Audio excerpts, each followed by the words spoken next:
Otherwise, welcome. Thank you, sir.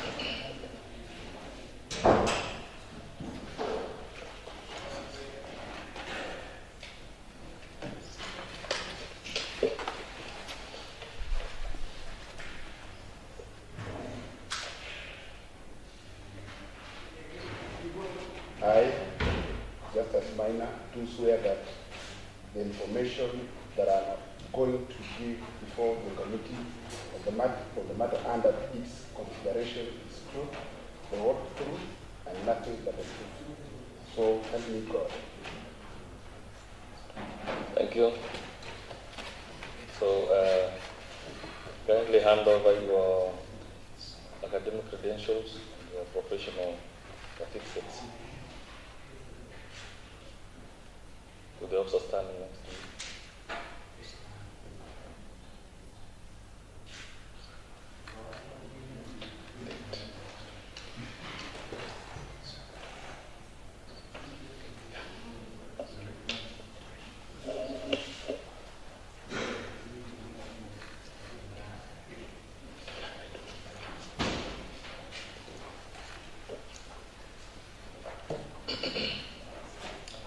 So, welcome, Justus Maina. The Honorable Speaker.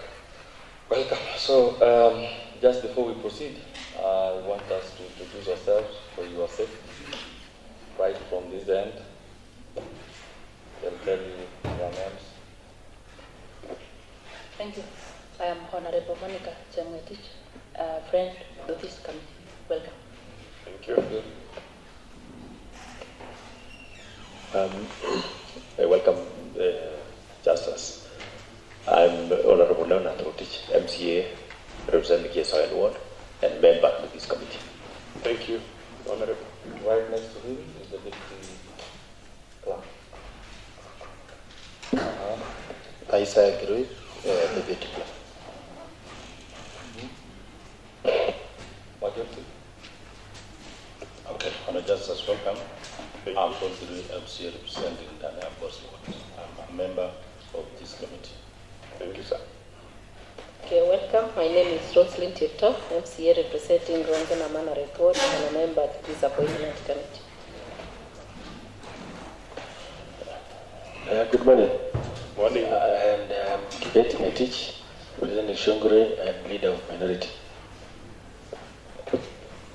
Yeah. Thank you. Welcome, Justus. I'm Honorable Stephen Tangmori, MCA representing Longisa Ward, and a member of this committee. Welcome. Chair is from my ward, Maina is from my ward. So, are you declaring interest? You I was qualify just- yourself? Yeah, I was just saying so that you Just for, okay. yeah, for a Good to register that. Thank you. So, Maina here with me. I have Ken, and I have Calvin. We have and Betty, Rashid, and Weston. So welcome. We'll proceed. We won't take a lot of time, but I'll ask you to tell us briefly about yourself. Thank you, Honorable Speaker and Honorable members. Thank you. I'm called Justus Maina. I come from Bomet East, Longisa Ward.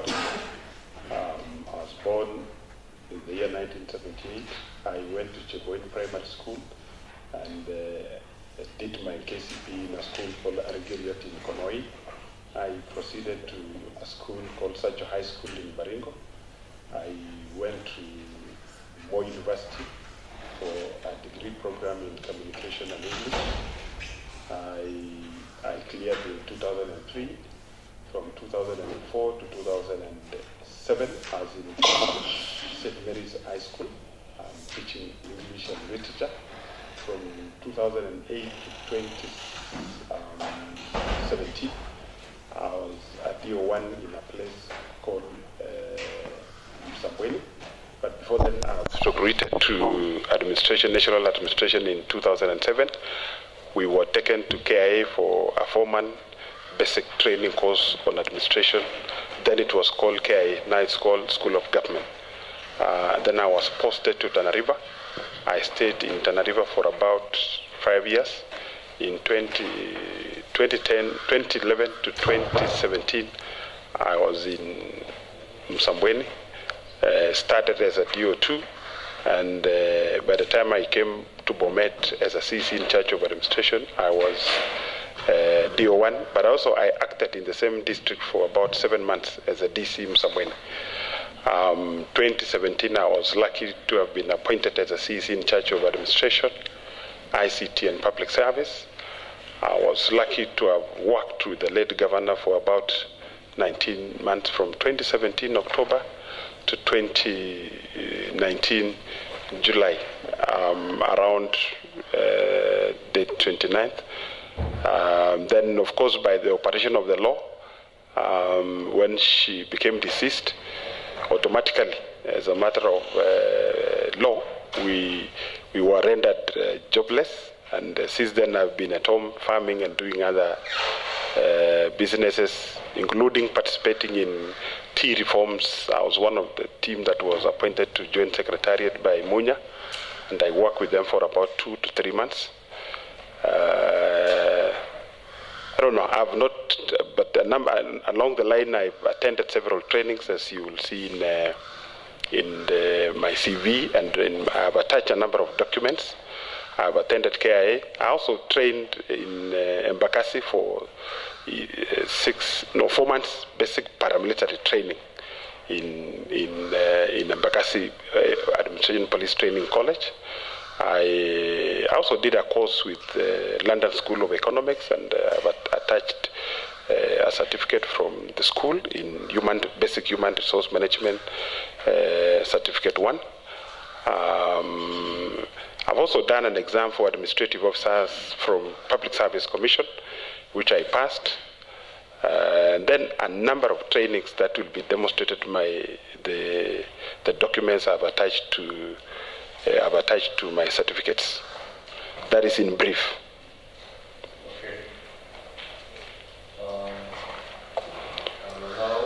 But to also ask you their questions too. Oh yeah, sorry. The other members who've arrived. We have Honorable Eric, who is also. Would you introduce yourself, Honorable Eric? Thank you, Honorable Speaker. My name is Eric Kiri, member of this committee. Justus Maina is not new to me. Karibu sana. Thank you. Okay. Wishima. Okay. And thank you, Honorable Speaker. I am Honorable Caroline Langat, nominated MCA, Vice Chair, Administration. Thank you. Karibu. Thank you, Mheshimiwa. so welcome. Before I allow other members to ask you their questions, I have members of the public who are the public gallery. That is Geoffrey Langat, Vincent Mutai, Collins Rono, Amos Yele, Brian Ngetich, Mutai Wesley, Dominic B., Korir Bernard, Julius Chiriot. On behalf of this committee, you are all welcome. However, you are expected to maintain decorum while at the public gallery. Do not use your phones, do not take photos, do not converse, just observe in silence. Otherwise, you are welcome. Maina. Yes, Honorable Speaker. You said you served as the CECM for a period of 2 years and some months. Okay? A period of 1 year and some months. 1 year and some months. Yes. So how do you envisage to, if given the position, how do you think it will kind of improve things here? The last question? How will your experience assist Yes. this county? Thank you, Honorable Speaker. I think having served diligently for about 18 to 19 months, and having also learned a number of things within the administration, having interacted with a number of staff within the administration, having had linkages with a number of departments, I'm also, as I'm going back, I think number of staff are still within the administration, are still within other departments. I'm not coming as a new person. I've gained some experience within the 18 months that I served. I think I gained. I was privileged to have interacted with the county assembly. I brought in amended Coordination Act 2019, the one that was used to recruit sub-ward administrators. I'm the one that I negotiated with the then assembly, and it was passed. I'm the one that wrote the manual that was used with other staff. We developed a manual that was used to train enforcement officers in MISMIS. It was under my watch that we trained around 160 to 160 something enforcement officers, and we did a successful training. We brought experts from KIA, we brought experts from Nakuru and from other institutions that assisted us to train the officers. I think that is, I go back. We know what you did. We are saying, yes. What is it that the new thing that you'll bring? Also having been at home, I bring in a better perspective. One of the things that I think these county servers is when somebody is rendered jobless, I think I would look at it differently. I was among those when we came, it was easy to have people go home. I think this time around, however much we need to have people go home, I look at it differently because I've gained some experience. I know what it feels to be jobless. I know what it feels to wake up in the morning and you are almost, you have nothing to do. The month comes to an end and you have nothing in the pocket. I look at it differently, and that it's both a bad thing to be jobless, but it's a good thing at the same time because you become a different person. So that is one thing I know there is a lot of issues to do with employment. I look at it in a different perspective. I'll bring my own personal experience. I'll be able to discuss with the assembly if there are things that we need to improve on how to handle staff. I think that is one thing I need to do. I need to negotiate with both at the executive level, and if there is any policy that needs to be brought to assembly to assist in staff management, motivation of the staff, because I think that is one thing we didn't do a lot, that I think we didn't do a lot as a government, is motivation of the staff. There are a number of staff that have stagnated, and I know the pain of stagnating in one job group for more than 7, 8, 10 years. I think that is a perspective that I think I'll bring on board. Having been at home again, that I look when somebody is complaining bitterly, I think I will not. Sometimes we are too mechanical. When somebody says, "You need to assist me in this," if you've not been at home for years, you may not understand. But now I come richer in that perspective. Yes, sir. At least you've learned. But do you think that will assist the county? That lesson, yes, will do, Honorable Speaker. It will. Because I'm talking about motivation. I've talked about training for the staff. I've talked about how I look at the problems that the staff, if you go to most of the departments... From what I've heard from you, it is like you are now compassionate to those who probably they are laid. Okay? Laid on. I'm talking about staff. I'm talking about the staff who are existing, who are wailing about having stagnated. Staff welfare? Yes, welfare. Yes, sir. Okay. Honorable, yes. Okay, thank you. Mr. Maina. Yes, Honorable.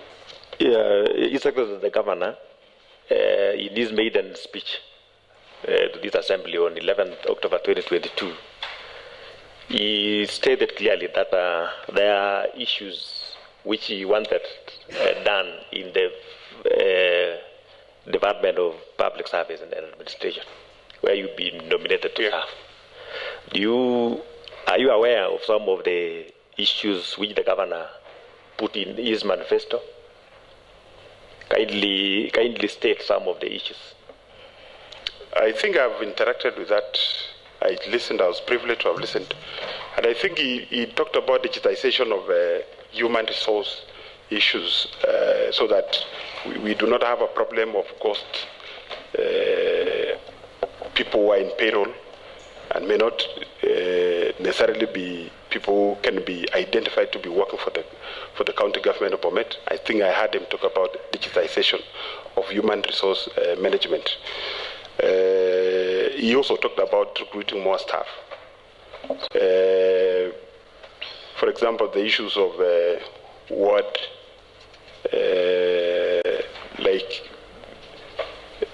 think the sub-ward administrators, I think, and the number of staff that need to be recruited. He talked about that we have, they have recruited about 1255, and their target was to recruit about 19 to 1950 of staff. He also talked about call centers in the administration. That is where you report for public participation, where the citizen can easily interact with the county government, and he talked about creating call centers. I think those are the three that I can remember. Okay, thank you. Now, what are some of the strategies you will put in place to make sure that you implement the manifesto? I think that one of them is through public participation. We need to interact, we need to listen more to the public. Sometimes as a government there may be a mismatch between what we want to do and what the people want. So I think I know there is a lot of public participation, but we need to improve on engagement forums. We need to bring on board the local radio stations to ensure that we are listening to the people, and the people are also listening to us. We also need to do more barazas. We also need to get on a platform, like example, the SMSs. Recently I saw the governor going around giving out avocados and other fruits. We need to have a platform where we interact with the people, we get their feedback through platform, the online platform like SMSs. So that to me is briefly what, as a department, because that is still my department, when I talk about public participation, those are the tools that we need to use to ensure that we reach to the public. Okay, thank you. Now, if you will be nominated to this position, you are coming back for the second time. Yes. And probably you will meet people who may have not liked the way you are handling things. Yes. How will you handle such kind of a situation? One, if I'm privileged to hold this position, this is a very senior position. And it's okay for people maybe once in a while not to like you. One, so I'll not be revengeful, even if I'm aware that you didn't like me. I heard the speaker say maybe you are coming in with more compassion, which is very necessary. If maybe I may have stepped on your toes, I'll make sure that I lessen the people I step on, or even eliminate or lessen. Sometimes you may not eliminate, because certainly when you want to make decisions, there are people who will feel this way or that way. But I'll make sure that even if you don't agree with me, I'll try my best to ensure that you buy into my perspective. I know it's a hard work, but I'll make sure that most of those people that may not like me, they buy into my new perspective. And I also, through this forum, make sure to appeal to anybody who may not ordinarily like me to begin looking at me as someone who, on his way to Damascus, is no longer Saul, but Paul. All right. So you would think you are suitable to this position? I think if given the privilege and you give me the mandate, I think I don't want to give myself a lot of accolades, because I'm still learning. I realized when I came from the national government to county government, I realized I needed to learn a few things on the way we used to handle things in national government and the way things are handled here. It's a bit different, but I've learned, and I want to promise this honorable house that I'll continue learning. Where I need to learn, I'll learn. Where I need to seek guidance, I'll seek guidance. Where I need to seek for support, I'll seek for the support. Okay, thank you, Chair. That is all that I had. Thank you,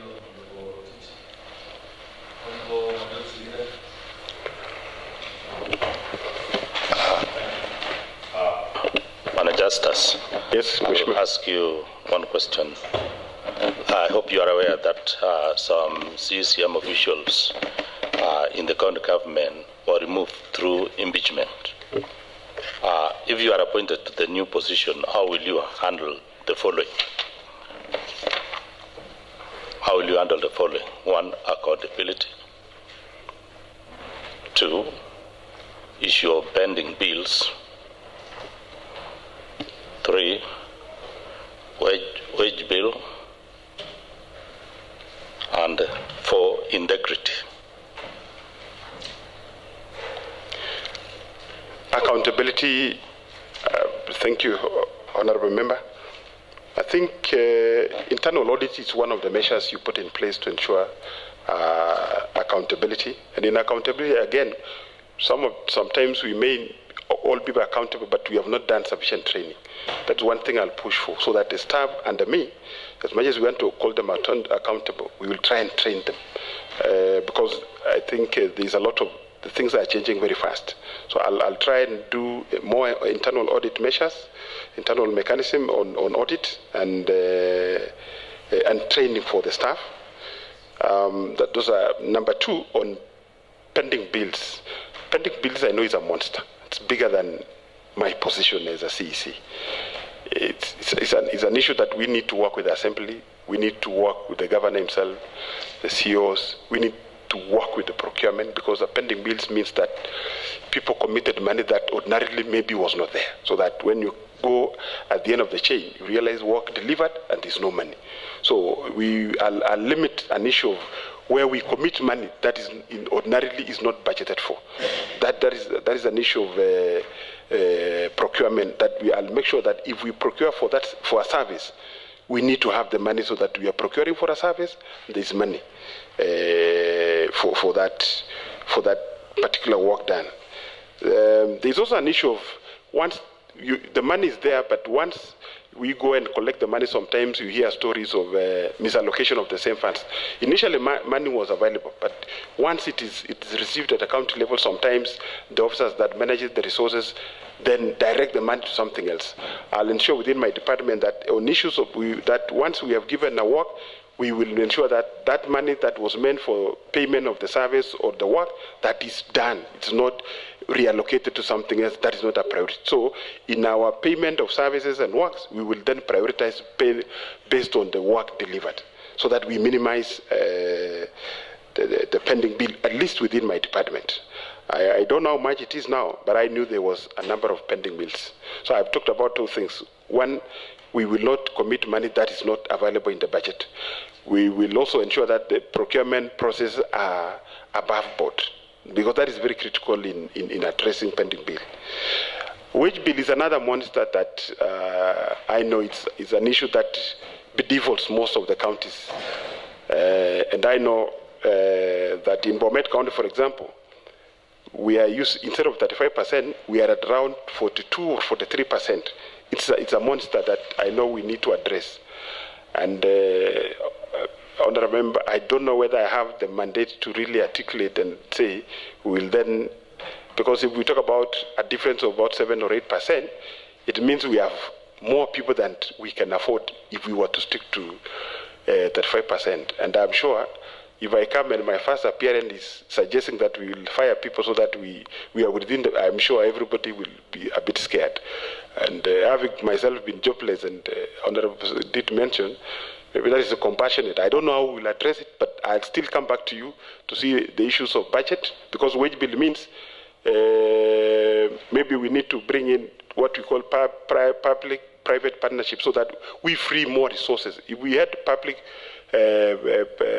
public-private partnership, we will then have money that we would have used for channeling to projects. If we have somebody who can come in with money, then it means we are having more money for salaries and PE generally. That is for wage bill. Yeah. Integrity, it means that we need to work with institutions like, we need to work with institutions. I'm in a tie. It's been long since I was in a tie. So it's giving me some bit pressure in my body. But I hope I'll go through. On issues to do with... Is it hot? Yeah, it is, Honourable. Oh, the questions are hot. Both. Kindly relax. Yes. On integrity, we need to bring on board other institutions, maybe like EACC, to check our systems. Sometimes we may not have a robust system to address the issues of integrity. We need to even bring on board the DCI sometimes just to talk to us as the leadership and our staff. So we need to partner with other institutions that have got more robust system to ensure that integrity measures are in place. And then, of course, accountability. Integrity is about accountability. Can you account for the money that was given to CEC administration to ensure that is what we will be, through accountability, we will then have been able to demonstrate integrity. Okay, thank you. Thank you very much, Majority Leader. Honorable Changmorik. Thank you, Chair. Public participation is one of the critical components of governance. What are the benefits of citizens' engagement, and which are some of the tools you will employ in engaging the public? Thank you, Honorable Member. I think let me begin with tools, because tools are like public barazas, the questionnaires, for example. We will focus groups. Those are the tools that we will then use in public participation. We'll even use some of if possible, we'll partner with some of the CBOs, community-based organizations, in ensuring that messages, because public participation is about messaging. We'll also use some NGOs, including church-based NGOs again. The local radio stations are very critical component of public participation. The benefits, of course, I think I remember mentioning on public participation, it enriches the government, and it makes the government look at, because as a government we need to do that which the common man desires. So I think public participation is critical in decision making. It's very critical in enriching our decision making processes. Then also, it's also good in communication. Public participation is communicating what the government wants to do to the public, and then having the public and the common man buying into what you want to do. So public participation is a critical component of leadership.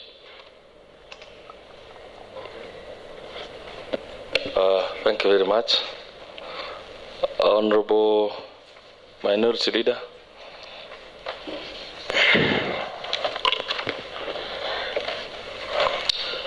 Are you ready? So Article 10 of the Constitution of Kenya describes the national values and principles of governance that bind state officers and public officers. Briefly outline and explain 3 instances under which you as a CCM will be bound by these values and principles. One, staff management. When we talk about transparency, I've talked about those principles of transparency will be very critical. Because I'll be in CC, there'll be a lot of staff under me. So staff management is one. Another one is public. We have talked about public participation. There's democratic principles. Public participation is to ensure that what we want to do is what the public wants. So public participation is one of when we talk about the values of and principles of governance. Public participation is another one. So I'll employ in public participation those principles. In democracy, I'll be leading a lot of staff, and we want to listen. Sometimes we think we know. When we sit up there, we think we know. Sometimes we may not know. So we need to open principles and the democratic chain so that we hear the staff, so that we make decisions that the staff can easily buy into. Okay. Yeah. Then I think my last question will be, considering that you've been serving as a district officer, or rather in some quite number of stations. So, in this new sector, what are you are going to navigate? Or the basics that you are going to employ? As a district officer, I think I've attached a document to demonstrate that we have really been trained. I think we are trained a number of months. I've talked about KIA, and I've attached those documents to show that we have been trained. So I've been privileged to have been trained on public administration. I've attended more than 10 courses. I'll bring that in because the position I've been nominated for is administration. So I'll bring the background of public administration into that office. Secondly, as a DO1, you are in charge of coordination of all the national programs. And again, when you look at my position, it's also in charge of coordinating all the county functions. I was privileged to have been coordinating the national government. For anybody who has interacted with the DOs or the DCs, they know their core mandate is coordination of national government at the grassroots. So I bring that experience and ensure that when it comes to coordination of county government functions at the grassroots level, from the ward to the sub-county, I'll ensure I put in place mechanism to ensure that the coordination of those functions are proper. Thank you very much. Honorable Eric.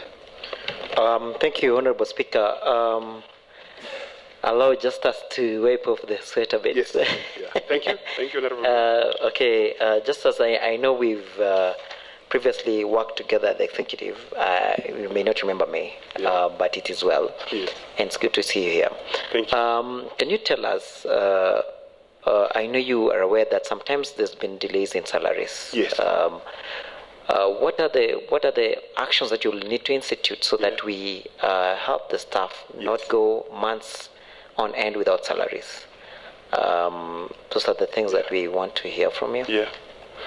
I know, again, I'm sorry, but I know that this salary issue is bigger than my office, but I'll try and suggest one of the issues is that we have had challenges with Treasury, releasing funds on time. But maybe the challenge is that we don't prepare documentation, because I know as a county we need to go to Nairobi and ensure that the funds are released to the county for then payment of salaries. I'll be able to work closely with the CEC in charge of finance to ensure that we do it timely and we are ahead of time, so that we don't go there and we hear our officers are still in Nairobi chasing salaries when we are about 3 to 5, 6, 7 days ahead of salary time. So I'll work closely with the CEC in charge of finance to ensure that we build a rapport with Treasury, the National Treasury, government, and then that if there are documentation that are necessary, that those documents are ahead in preparation in time, so that when we go there, we are able to then have the money released on time. That is one. Number two, I think we need, sometimes again, we may be prepared and with the documents, but some officers from county go to Nairobi and realize there is no funds. I'll be able, and I think that is what we were able to do sometimes when I was still around, have a good working relationship with the bank so that they can be able to advance us an overdraft.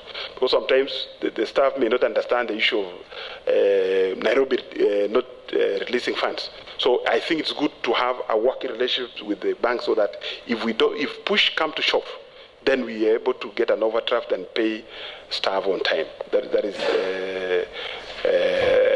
is one of the issues that I think I'm thinking in mind. Secondly, again, in the budgeting, sometimes I've had staff that are in the payroll, but their budget is not available.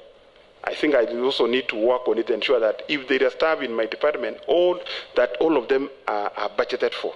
I've had the issue of, is it not ward administrators, village managers or what, have gone without salaries. I think, and then I'm told there's no money for them, which to me is an error on the department that I'm heading to. And we want to work on it to ensure that if we have a staff, the budget for their salaries is there. So I'll work on to ensure that we budget properly, we do a proper budgeting process. And then if there is that challenge, again, I may need to come back again for supplementary. Like, I don't know how far the issue of people who have gone without salaries in my department, but when you go there, I think that is my first job I need to look at. Okay. I like your demeanor, Justus. You come out as a very confident man, but sometimes people read it as as very highly opinionated person. Yes. If you get successful being the CC, yes, how would you try to balance that so that you come out as a person who can accommodate everyone? And in this matter, that's one. And two. Yes. CC administration sometimes feels like he's a de facto deputy governor, and you must be aware that your predecessor left office because of a question that I'd asked him previously about that. Yes. How will you manage that so that there is someone who is a deputy governor and the governor, and you still manage your cool, even with your demeanor? I think that is also what cost me the other job. That's exactly what you're saying, Honorable Member, that maybe people feel I was too strong, I was highly opinionated. And as I've said, I've learned my lesson. I think I come back a better man, a more listening man. Maybe there are things that I may not change, because maybe my demeanor sometimes is almost natural. I'll be asking for forgiveness if I look to, because that is how I was born. But those who have interacted with me have realized I'm not a very bad man. That is why if you go to some places, people are saying, bring Maina back. They know, a few people will. Oh, so you're coming back because of public cry or something? Yes. Oh. I'm not saying so, but I think some may have said, I think he was not a bad man. Okay. So I'll try and change. Where I can change my demeanor. Mm-hmm. And also, I honorable members, if you think I'm too strong, I'm too opinionated, kindly just ask me, Maina, that is being too strong, toned down, and I listen. Now that I've been at home, I think I'm more listening than talking. Okay, fine. Fair enough. Allow me, Honorable Speaker, to ask more questions on that. While you're being asked some questions by Honorable Majority Leader, you spoke about the internal audit in Bomet. Yes. And when you asked about integrity, you spoke about EACC and DCI. Yes. In your own opinion. Yes. One, do you think you would believe in the internal audit processes in the county? In your own, and just be honest, be candid about it. Yeah, to an extent, they have done a good job. And I don't want to cast aspersion again. You've just mentioned that people may think and you're leading me again into the same trap. You said, if I have an opinion against officers I'm going to serve with, they'll just say, the one thing you said is that we are not doing. It's okay. Would you allow me not to? You're being yourself. No, yes, honourable member, but allow me not to cast aspersion on our officers unless this was a closed door vetting. Maybe your answer is you've answered it well. It's okay. Yes. Proceed to the next one. Talking about EACC and DCI in county. I think yes. it is a super dangerous path to talk about, right? Is it? Yes, I was talking about having them build processes, the systems, not them coming to snoop around, but I'm just talking about the system. They can come in and build our systems within the county government. Only systems. Okay. Yes. Thank you. Mheshimiwa. Then maybe in your own opinion, Mr. Maina, yes, you think, what is your opinion about the success of devolution in Bomet in particular? How would you score us? Yes. In terms I'll give it around 65.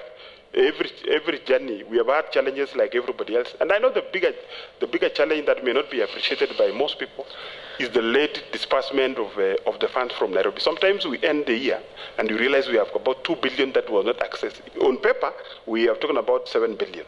And but at the end of the year, sometimes, and I was here even during that time, we realized sometimes we could not access up to 2 billion that was then transferred to the following year. So I think that has been the biggest challenge, so that counties are always with the begging bowl in Nairobi asking the treasury to release funds. And sometimes they are very technical and tactical.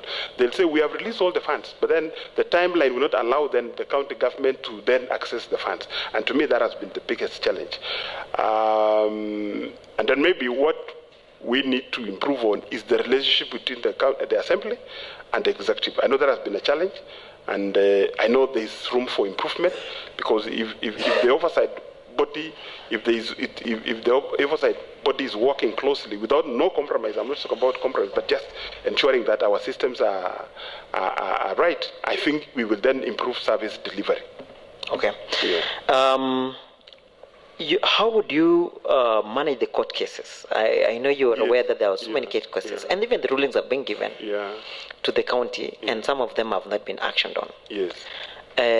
How would you change the game? Because we are staring at a path that is, we have so many court cases, especially around employment, for employees who've served in the county, and court, the employment court has given a ruling. Yeah. How would you handle those ones? Now remember, I know you know it's a difficult question. Why? Because the courts may give a ruling that we pay somebody. And you know, we do our every expense is budgeted for. And the court says pay a number of staff, maybe 500. But then within our budget, we have not captured that. And the court may not be consistent, or they ignore. I don't know whether it's ignoring that fact. They may not even say, do it next year, ensure, because sometimes you feel like they should have said, ensure this is budgeted for in the next financial year or even in supplementary. Sometimes they just say, pay this number of staff. And of course, it's almost a near impossibility to then look for money and pay, whether it's a court order or not. Sometimes it's near impossibility to then pay people whose budget is not there. So I will not come and say, because the courts have issued an order, I'll step and say, I'm the CC in public service, in charge of public service, pay so and so. I know it's an issue again that we need to come back to the assembly for guidance. And I think we still leave it appealing. I don't know whether appealing those cases because it's a route to go. I have no idea. Honorable Speaker, yes, I like the way I know it's a conundrum of everyone. You know, you understand what's happening because most of those people, and you know, that is the advice that we give to the Public Service Board, that why don't you take up this stuff instead of advertising and bringing on board new people from different areas and take on board the people who've served in the county for the longest time. Yes. However, they ignored it and brought on board new people, different new people, ignoring the people who had served in the county under expired contracts, which would have solved that issue. Yes. And now you're here. Yes. How do you deal with those ones? Because we want to understand what would be your action plan to ensure that we don't have those cases. Because there are people who are out there. There are people who are still crying that they worked with the county for several years. The Public Service Board ended up hiring other people, leaving them out. And here you are now, you have to make the decision yourself, Mr. Maina. I think one, we need to depoliticize, and I'm sure that is a challenge I met when I came from national government. We realize every position is political. Like sometimes when you look at the substantive ward administrators, you may not find none is on paper. You realize we have 12 ward administrators. On paper, on ground, you realize because of maybe the way they also acted, some of them were really political and they was really anti the government of the day, and maybe a decision was made because if you then attack the government that is coming, I will not then trust you to then sell the policies. So maybe one of the things that we fail is, I don't know whether we have not trained some of the staff sufficient so that, because if you see the DC, for example, here, you may not know, you will see him, but you may not know whether he's a post router or you'll just see him say a few things and then he's very careful with his words. Problem, because I was in political team in 2017, and you could see a ward administrator really taking a panga, wanting to even hit the late Madam Joyce because of political differences. So maybe there is something we need to really depoliticize so that when we look at the staff, we appreciate him as an employee of county government of Bomet, but not as somebody whose interest is elsewhere other than the government of the day. And that, I think, that is why sometimes we may have, you know, the fluidity in terms of people being given a contract, and then when a new government comes in, they are told to step aside.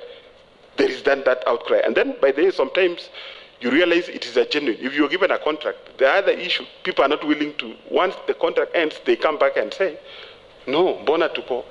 And they knew it was a 3-year contract, maybe it can be renewed or something else. But realize some of the employees who are complaining are people who are in contract. And then now they are demanding an automatic continuation of their jobs. And sometimes because some of these positions are just given, like ward administrators or even the sub-ward administrators, I know they were in contract. And I know there's a ooh and cry about their positions now. So to me, there's a lot that I need to familiarize myself so that if I really speak into it, I know what I'm speaking about. I know you know I'm not privy to a lot of information on the same. And I don't want to second guess anybody. But I'm sure, honorable members, if you give me time in the next 2-3 months, if I come back, I'm sure I'll have interacted with the staff and the leadership of my department and be able to respond more effectively on the same. Okay. Allow me to ask the one last question, Honorable Speaker. Yes. Maina, just for general knowledge and information also. Yes. You left the national government and came to the county. What drove you to coming to the county? What drove you to coming to the county? Did you just leave? And how has it been like? Do you sometimes look back and say, I wish you stayed back? Yes, definitely. Sometimes you wish you stayed back. Having now interacted with what happens, I mean, you wanted an honest answer. Yes. I realized that the working environment, national government and the county government are two diametrically opposed things. And you get baptized so many times. You don't get baptized once in county. You get so many times. And what drove me is we had discussed with Joyce. And I also started working. I worked in Kilifi. I worked in Kuala. I worked in Tana River. I worked for about 10 years. And I thought coming back home, I just wanted to be a little bit home.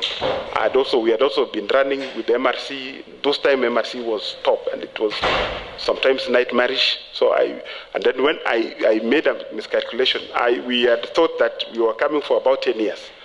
And my calculation was that if I served for 10 years, the next after 2027, And then I was going for a political seat. That was my calculation. It went haywire, but honorable member, that is how I had calculated. Very candid indeed, Right. Honorable Speaker. Thank you. Asante sana. Thank you so much. Thank you very much, okay. Honorable Eric. Honorable Roslyn. Okay, thank you so much, Chair. Okay, as we are aware that you served for in the Department of Administration and Public Services for 1.5 years. Yeah. We were able to realize that at this time our staff are going through a lot of challenges. One of the challenges is lack of motivation in terms of promotion, trainings, and even conducive environment for working. Also, another issue which we have realized is that our staff are so reluctant and they are so demoralized. Yeah. And we haven't received the value for money as Bomet County concerning our staff. And also we are aware that the wage bill in Bomet is very high. My question is, given chance to be the CC in charge of administration and public service, what measures will you put in place to ensure that the same challenges are solved amicably and ensure that our staff are working? Yeah. One of the things that I know we have not done well as a county is training of our staff, because even the promotion sometimes presupposes training. I'll then need to look at the budget and check whether we have sufficient budget for training, because that is very critical for, as much as we are talking about demoralized staff, some of the staff have been, yes, staff work for 10 years. Some of the promotion need maybe senior management course. You have worked for 10 years, but you have not done SMC, for example. So I'll look at the training as a very critical component of motivation of staff. I'll also, there's also a body that recommends promotion that is chaired by the county secretary, and the human resource director is the secretary of that committee. The human resource development management committee. I'll also work through that to ensure that we forward names at an appropriate time. We forward the names for promotion timely. I'm also sure, and I must thank the assembly and the county government in general, that there are a number of people waiting for promotions, and they've been recommended for promotions. Unfortunately, I'm aware that we have not had a CEO to the public service, but I'm aware currently that there are more than 500 people whose their letters for promotions are ready, and I think I'll continue with the same spirit, because I know it's not all doom and gloom.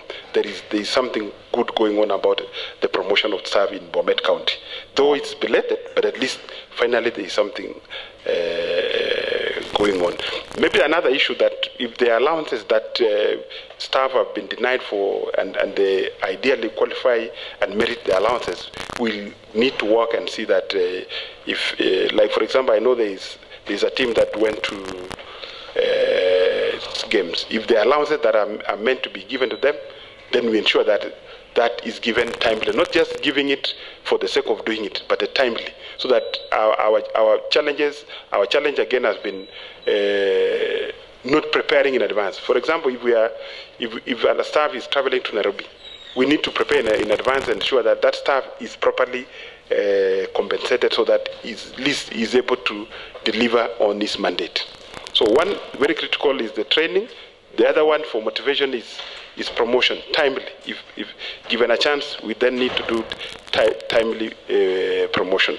And then again, maybe even the offices. Some of these staff, you realize, you go to the offices and you realize it's not a good place for an officer. Some of them are very senior officers, but their offices are in dilapidated condition. I don't know whether there is budget for that, but that is something we need to have in our plan and then budget for. I think there's another monster. Staff rationalization. There are a number of staff that are mismatched. They is training in this, but you realize it's been just posted elsewhere to go and sit when he should have been in another department or in another station, because you may find a doctor who is a very senior doctor in a small clinic. And maybe it should be in either Longisa, it should be in Danai. I think through, as public service, through the CS and others, we'll sit down and ensure that staff rationalization is done for the purpose, again, of motivation. Thank you. Another question is, I don't know whether you are aware that the control of budget instructed all the county to consider that all the staff are in IBBD payroll. Yes. But surprisingly, Bomet County is one of the counties we still have the manual payroll. We had a meeting last week for budget, and we realized 10% of the salaries are being still paid through the manual payroll. And also, we were able to ask, as the committee of budget, that we are to be given the list of the people who are still being paid through the manual payroll. I don't know when given this chance. It was not easy for us to receive that list. And normally, whenever we give chance to the people, especially after vetting, they go and change. So when you are talking here, it's different, but when you get the position, is another issue. So I'm asking, maybe what will you do to consider that all the staff in Bomet County are given the IPPD, paid through IPPD payroll, and also when the county assembly request, because that is one of the oversight role for us to know who are these people who are being paid through the manual payroll. And I may say sometimes we are taking this because we don't know the list, we don't know the people, as sometimes I can quote as cost workers, because these people are not seen anywhere working, but they are being paid. So 10% of the payroll is a lot of money. And that money can be used in a different, maybe in development. So given chance, tell us how we'll ensure that all the staff are in IPPD, and if we request at the county assembly for the list, if you will give us as the CC. Thank you, Honorable Member Shepto. The problem with government is a monster, it's a system. So you come here with ideas, and great ideas. And when you step into that office, you realize it is a system. And I'm sure you know what I mean. So you struggle with the system. Even sometimes as a CEC, I've been there and I know the position of a CEC. It's not sometimes the greatest place to be. Sometimes you may even be sacrificed for the things that maybe you are even hearing, you are told by assembly, you stole 40 million. You can't even tell what happened. So I know I'll struggle with the system, but I promise that it is a hard nut to crack. But my promise that because this is my second bite, I think I need to really ensure I deserve this position. So on the issue of IPPD, and because we are allowed to be briefed once you are given a nomination, once in a while you are allowed to get some briefing. I'm not, at least whoever briefed me on this, I think I was trying to look at the information on, because I knew that salaries is a monster, and I was told by someone that almost we don't have a problem with ghost workers. I'm hearing it from you again, and I said, and maybe I was right, that it's a system. So I don't know whether somebody who told me misled me, but I thought we are done with this issue of manual payment. But I want to promise, and if I also fail, maybe I'll still come back.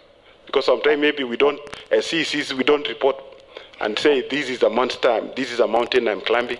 Please, if I'm unable to do, forgive me, or I don't know whether there is something called forgiveness in this chamber, but I know there is a challenge that we will need to face, the idea of the system. And I want to promise we'll still need to audit the system and come up with, if there are policies that we need to bring to this August House on the issues of the systems that are available in the counties, I'll still bring. I'll propose some audit processes and policies to ensure we cure the problem timely. A quick interjection and minor. Yes. And besides your promise that yes. I think I've just heard something that you just say here. Yes. Are you sticking with the system or you stick to the law? The law. I want to promise the law. That's why I've said if I come a mountain, I'll come back to the house. and maybe through the department, the committee that leads administration, I will share with them the challenges that I face. So that's why I promise that if I get and realize that there is a problem with system, and that's why I even promise that if we need to do a policy shift, we then bring the policy to assembly. That's what I have promised. Yeah, because the way I've just heard, you are someone who will bring change. Yes. So that's why I was just very cautious on asking the same very question. Thank you. I wanted to admit, you wanted an honest that there is something called a system in every government. But then I also went ahead and say, if there are policies that need to be brought to this August House, I'll bring them to cure those challenges. Okay, because of time, My last question. And be going through the chair, Honorable Minority Leader. When you want to get a chance to talk to the candidate, ask the chair first. Thank you. Now, we need to be cognizant of time. You also want to ask a question? You also have another? All right, Honorable Roslyn, then Honorable Kibet. Okay, thank you. My last question is concerning the ward offices and the governor's residence. Yes. As you are aware, it was built, most of them was built. We have stalled projects which was built in 2015, and you were here for about 2 years, and you didn't do anything on the same until now. It has not been completed. The other one is the governor's residence, which we have called it the white elephant, because we have been putting money, and one of the reasons why we impeached the former CCM is because of the budget which we budgeted for the same issues, and nothing was done. So you are now in the same shoes. What will you do? Because we want this thing before your term elapses, or sometimes we cut the term if you fail to implement what has been budgeted. So tell us now, because at the moment we have the budget, and I believe, given chance, we expect this project to take off, and maybe even completion of even 5 or every year. That will assist us. Maybe you can tell us more about this. Honourable Member, thank you very much. I think it is not true that I didn't do anything when I was there. I completed Kiprere's ward office. At least we did it. I got it when it was about 38-40%, and we completed to around, by the time I left, it was around 90%. I also completed Meriki ward office, and in fact, I remember Joyce's commission. I know there were a number of things that we needed to have done, like fencing, but we are not done. But at least I remember we did something about Meriki ward office, and under my leadership. I also found Chairman ward office was at around 20%. By the time I left, we were around 75%. I don't know the status now, but I'm told it's about 90-80%. We did that. I also came in when we didn't have a sub-county office in Bomet East. And by the time I left, we had budgeted it, we had started it. It was at walling stage. That was under my leadership. Maybe the only elephant in the room that I've heard people talk about is the governor's residence. And I'm sure, Mr. Speaker, sir, you can give me a minute to explain that elephant, the white elephant, as you said. Under my leadership, it was procured.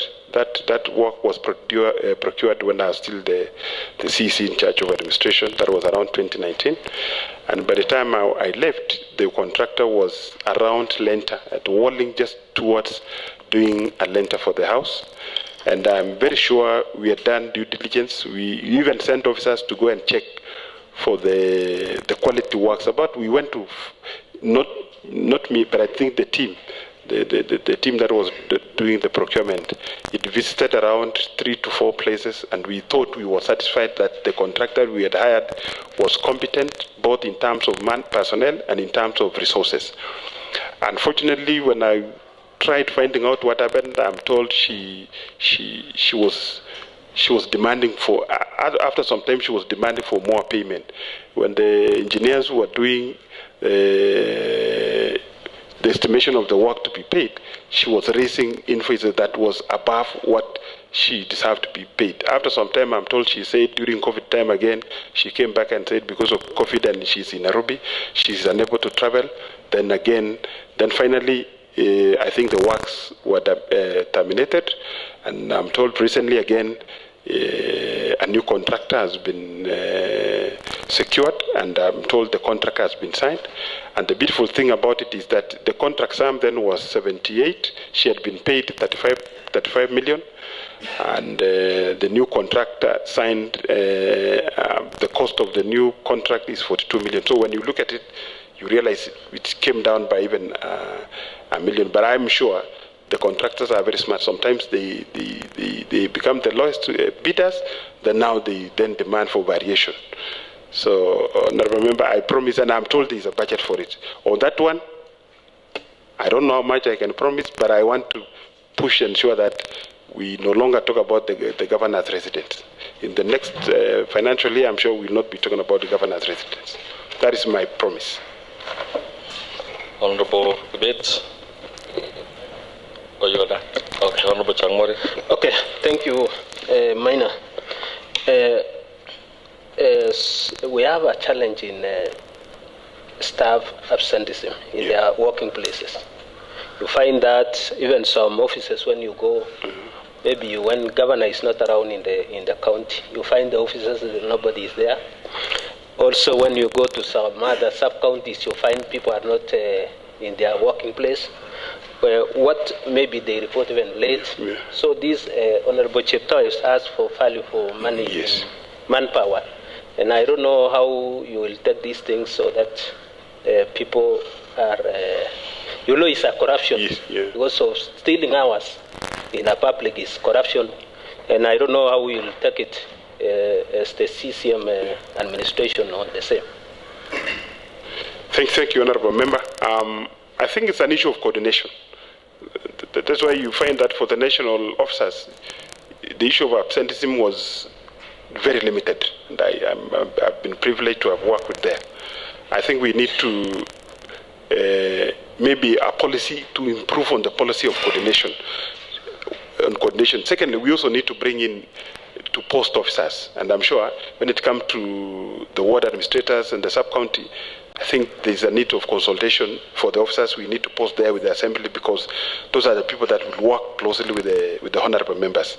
I think when the first assignment that I have, or the second assignment, is to ensure that we have officers who are coordinating the county functions at the county level, both at the sub-county and the ward level. Once we have those officers and we have trained them so that they understand what coordination means, I'm sure if our functions are coordinated at the ward and the sub-county level, especially at the sub-county level, I'm sure the monster of absenteeism will be not eliminated because we'll have very dubious characters in this world, but at least minimal. We want to minimize the issue, and then we penalize those who abscond with no sufficient reason are then penalized. So I think the issue of coordination is very critical, and I think I bring in a new strength and a new perspective on the aspect of coordination. And I think that is what I ask this Honorable House to assist us in ensuring that we have those officers in place as soon as we can. That will assist us greatly. I think the way you put it is, the ward administrators in the Constitution says there shall be. Yes. And also the sub-county shall be. Yes. Not me. Yeah. But after now, we don't have substantive ward administrators, yes, and sub-county administrators. So I think that is one of the things that you have mentioned. Yes. And we want to, what of the revenue? What do you have about the revenue of this county? Because we are now doing very bad in the side of revenue. I know in revenue, my work is very auxiliary. It's to help. The main team that does the collection of revenue is the Department of Finance. But I also know we play a role in providing security services and helping the department and officers, the revenue collecting team, to ensure that they meet their mandate. So I'm sure it's my work is to ensure that the revenue officers have got supporting officers from enforcement to ensure that they execute the role of collection of revenue in a manner that is not because I'm told in some places they have had some revenue officers being chased. I think we will work, including when partnering with the security team to ensure that there is enough security for revenue collecting team, even on market days. So because I've said my work is auxiliary, not main, when it comes to revenue collection. Thank you, Honorable Member. Thank you very much. I think we've exhausted. I know the questions are still more, but because of time, we will let it there. However, as we were continuing with the vetting process, one honorable member joined us, that is Honorable. Could you introduce yourself for the benefit of the candidate? Thank you, Mr. Speaker. My name is Evelyn Mibey, friend to the committee. Thank you. Welcome, Honorable Evelyn. Justus Maina. Yes, Honorable Speaker. Thank you very much for your time and the process that you've undergone. The committee will retreat one of these fine days, and you will get the verdict of the House in due course. As on behalf of this assembly, most especially this committee, we want to wish you the very best as you proceed home, and if you are lucky enough, serve the people of Bomet. Thank you very much. Thank you. Unless you have one parting shot. Thank you, Honorable Speaker. Honorable members, I have nothing but great asante for giving me this chance.